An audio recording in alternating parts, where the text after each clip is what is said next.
Isa na marahil si Kim Chiu sa pinakamasipag na artista ngayon. Kung titingnan mo siya ay parang naghahabol palagi siya ng panahon sa dami ng ginagawa niya at gusto niyang gawin.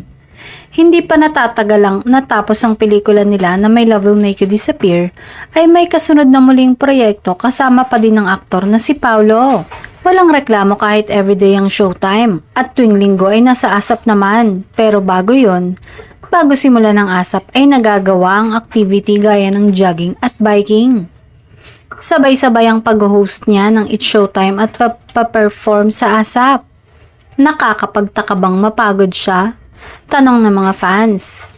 Kaya naman wish ng mga fan ay magbakasyon muna siya at magpahinga, mag-relax. Ito na rin siguro marahil ang dahilan kung bakit nagustuhan siya ni Paulo. Bukod kasi sa maganda ay hindi maikakaila na napakasipag nito. Sa mga hindi nakakaalam ay CEO na si Kim sa sarili nitong brand ng mga bags. May mga naipundar na din siyang properties. Napakaswerte na nga daw ni Paulo kaya't sana ay wag na itong pakawalan pa.